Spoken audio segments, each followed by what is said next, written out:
Hi, so you're still with me, that's great.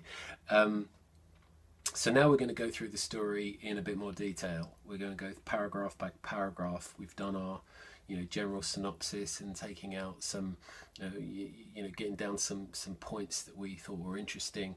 Now we're going to see if we can focus that a bit more closely. The first thing to say is I love this part of it. This is really what I love to do, to go in detail and to study line by line, picking things out and just seeing what's of interest and just noticing things. This whole process of studying books, studying literary fiction for me is a process of contemplation, if you like, just trying things on, not just our rote responses to the things we encounter, but just having to think about them, a little bit more reflective thinking rather than just that's what I believe and that's the way I respond to that issue. It's just a bit more delicate, I suppose, a bit more thoughtful.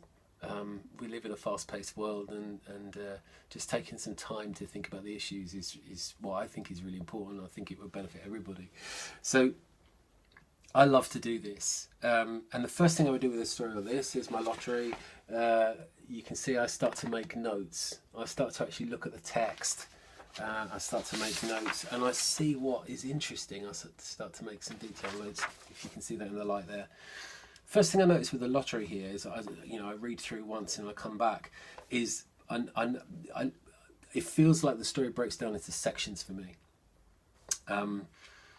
From the beginning of the story, the morning of the 27th was clear and sunny, to around about when, just after Mrs. Hutchinson comes in, when Tessie Hutchinson comes in and Mr. Summers asks, did old man Warner make it?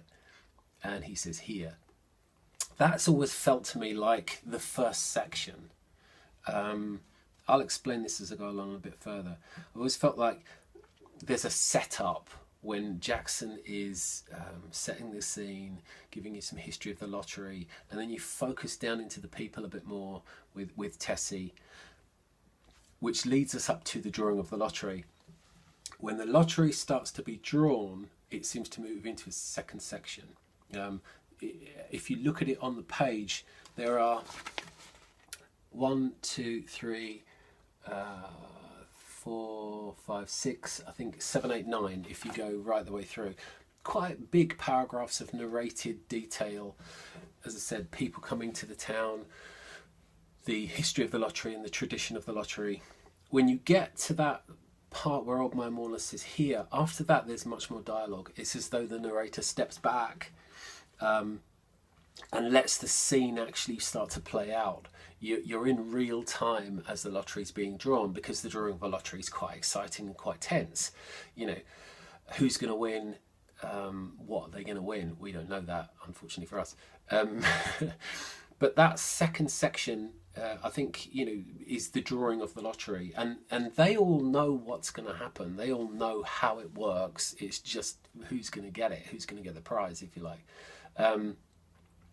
So I would say that short drawing of the lottery section that ends with Zanini is the middle section, and then the end section I think goes from, there's a short pause, and then it's who's got it, unfortunately for Tessie, it's going to be her, and then the final event. So I find that quite helpful. If it doesn't work for you, that's fine, but for me, I see structures like that. I see patterns. I see kind of junctures, if you like. So I say, oh, that's interesting. That looks like the beginning section. This looks like the middle section. This looks like the ending. And I kind of think about it like that. So I'm going to work through like that. I'm going to break it down into 4 videos. I don't want them to be too long. So there's going to be 4 shortish videos. We're going to work paragraphs 1 to 3, break. I'm going to do 4 to 9, break. That's section 1. I'm going to do section 2 in another video, that's the third one, and then section 3 in the 4th video, just so the videos aren't too long. Okay, so starting off with the first paragraph, the opening couple of lines are, the morning of the 27th was clear and sunny, with fresh warmth of a full summer day. The flowers were blossoming profusely and the grass was richly green. The people of the village began to gather in the square between the post office and the bank around 10 o'clock. I think the first thing I would notice, and if I can get you quite close in here, some of these words I've underlined. This is how I would notice it. 27th of June, that's an indicator, isn't it? Okay, we know that June seems to be the summer. Clear and sunny, fresh warmth of a full summer day, flowers blossoming, grass richly green. That jumps out at me straight away because, you know, the writer is trying to convey something, and all of those words lead to this feeling of summer and growth and warmth and vitality and vibrancy. It's richly green, blossoming profusely, abundance and life, which I think is beautiful or ugly depending on how you see it, because this story is about a ritualistic death. So there's a, you know, whether Jackson is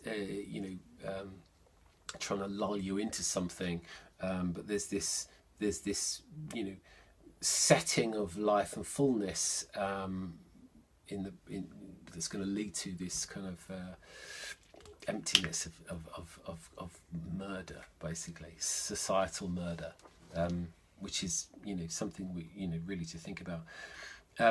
I think these first two or three paragraphs here are very much about Jackson normalizing what's going on. She's got something to hit you with later that's going to be so out of our kind of common experience as we think, that I think she wants to normalize. She wants to lull you into thinking everything's okay. So she's going to create a very normal setting. So you've got summer, it's beautiful. The people of the village began to gather. We understand that. And where are they gathering? Between the post office and the bank. Fantastic. We all recognise that. It's a societal, it's a civic gathering. We get it. Then in that first paragraph, in some towns there were so many people the lottery took 2 days and had to be started on June the 20th. It's happening in other places and some other bigger towns. This is going on all over the place. Again, just to stop and think about the ramifications of that when we find out what happens at the end. What does that mean, that this thing is happening all over the place? And then this nice little touch here that the villagers could get through this lottery because the town is small and get back for dinner.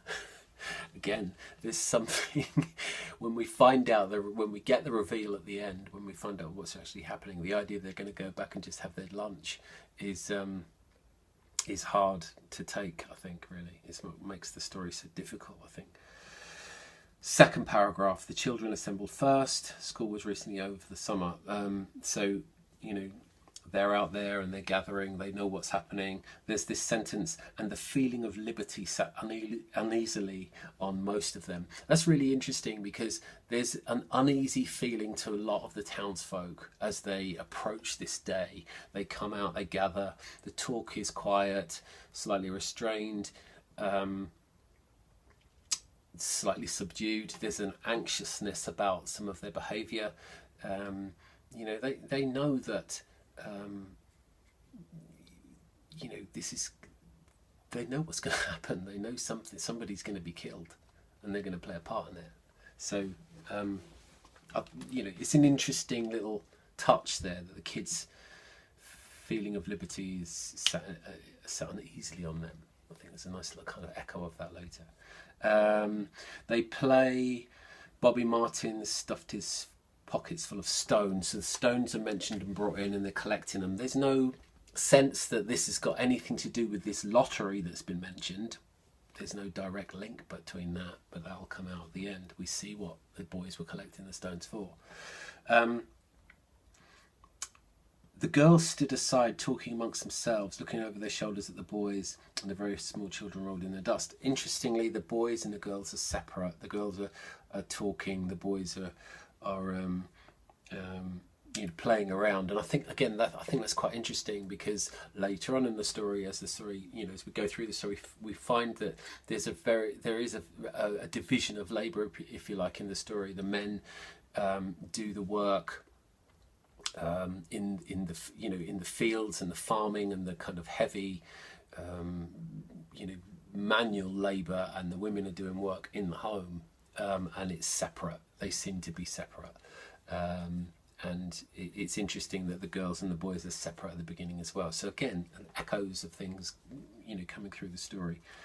A little touch in that second paragraph that I like is this idea of the Delacroix, of the cross in French, but through time that name has become Delacroix, and Jackson marks that. She picks that out and tells us that this has changed.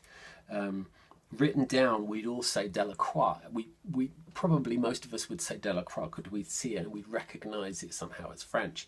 The villagers pronounced his name Delacroix. That's interesting to me, and I'll tell you why I think that is. In a story about change, in a story about tradition, but also about change, about how that tradition is changing gradually. I think there's something here that links up with that. This is a name that comes from a place that is pronounced a certain way, that means something, and now the sound of that name has changed through time, and maybe the original meaning is lost. That's very interesting. If Delacroix means of the cross originally, but Delacroix doesn't have that link to that anymore, what does that mean? Think of that, the link between that and people sacrificing a person by stoning them to death, and then hundreds of years later people still doing the same thing, but they don't really know why they're doing it anymore. They do it because it's a traditional thing to do. I think that's one of the keys of the story. So I like that little touch there. I love this, just this kind of hesitation where she stops to tell you about Delacroix and Delacroix. Writers do not put things like that in by mistake. I'm sorry, they just don't. Knowing how much writers, myself being one, how the attention to detail and we put these little touches in because they mean something. I'm pretty sure Jackson does not put that in just because it's arbitrary, because she likes the sound of it. I think it means something. What it means is probably going to depend on how far we go with it, and that's why we're doing this course. Into paragraph 3. Soon the men began to gather, surveying their own children, speaking of planting, rain, tractors and taxis. So again, we start to build up a picture of the men being separate from the women. They're speaking of men things, in this world. Planting, the planting and the weather and how that affects tractors, taxis. That's men things, it seems. They're talking to that in their group. Tessie's going to come, some of the other women are going to come, and their domain seems to be the children and the kitchen. This separation that Jackson creates. The women wearing faded house dresses and sweaters came shortly after their menfolk.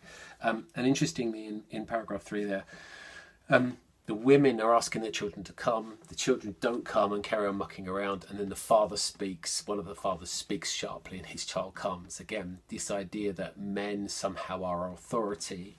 And that idea is going to be very much backed up when you see the workings of the lottery and how it's very patriarchal. The men draw for their households. The women, if they get married, go and draw with their husbands' households, and it's very much based on patriarchal lines.